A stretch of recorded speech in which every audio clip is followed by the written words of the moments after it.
আসসালামু আলাইকুম। কেমন আছেন সবাই? আশা করি সবাই অনেক ভালো আছেন। আজকে স্পিকিং ইংলিশের আরও একটি গ্রামার আমরা জানবো।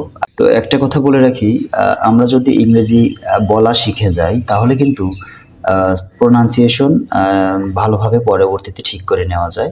অনেকেই প্রথম দিক থেকে প্রোনাউন্সিয়েশনের দিকে নজর দেয়, এটা অনেক ভালো। তবে মোটামুটিভাবে প্র্যাকটিস করে শিখে নিয়ে তারপরে প্রোনাউন্সিয়েশনের দিকে নজর দেওয়া যেতে পারে।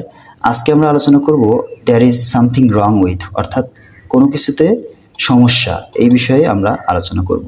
তো কোনো কিছুতে সমস্যা হয়েছে এই অর্থে আমরা there is something wrong with, তারপরে কি করব, নাউন অথবা নাউন ফ্রেজ। বেশিরভাগ সময়ে নাউন ফ্রেজ বসে, তবে নাউনও বসতে পারে। যেমন আমার কম্পিউটারে সমস্যা হচ্ছে, there is something wrong with my computer হবে, যেহেতু আমার কম্পিউটার। যদি বলি কম্পিউটারে সমস্যা হচ্ছে, there is something wrong with computer. তাহলে আমার কম্পিউটারে সমস্যা হচ্ছে, there is something wrong with my computer. তো এখানে এই যে মাই কম্পিউটারটা বললাম, যদিও এখানে দেওয়া নাই, ওইটা কিন্তু নাউন ফ্রেজ, আর শুধু কম্পিউটার নাউন। এই জন্যই এইভাবে উদাহরণটা দিয়েছি। আর নাউন ফ্রেজ কিংবা অ্যাডভার্বিয়াল ফ্রেজ কিংবা যে ফ্রেজগুলো আছে সেইগুলো কিন্তু স্পিকিং ইংলিশের ক্ষেত্রে খুবই গুরুত্বপূর্ণ, যেটা আমাদের ইংরেজি গ্রামার অধ্যায়ে দেওয়া আছে। তো কোনো কিছুতে সমস্যা হয়েছে, এই কয়েকটি উদাহরণ আমরা দেখে নিই। There is something wrong with noun plus noun phrase, যেটা বললাম।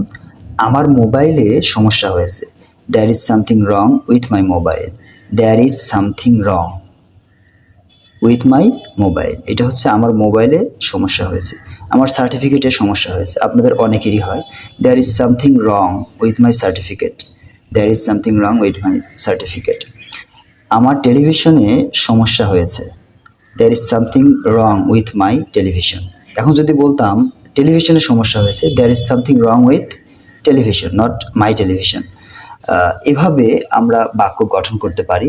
তো আপনারা যারা আজকে ক্লাসটি করলেন অবশ্যই এটা কমেন্ট করে জানাবেন। রাকিবের সমস্যা হয়েছে, এখানে আমরা কি বলবো? রাকিবের সমস্যা হয়েছে এই একটা, আর রাকিবের মোবাইলে সমস্যা হয়েছে। একটা হিন্টস দিয়ে রাখি, প্রথমটাতে there is something wrong with Rakib এবং পরবর্তীতে একটা নাউন ফ্রেজ আসবে, কি হবে আপনারা বলে দেন। সবাইকে অসংখ্য ধন্যবাদ। আজকের মতো এখানে শেষ করছি। আল্লাহ হাফেজ।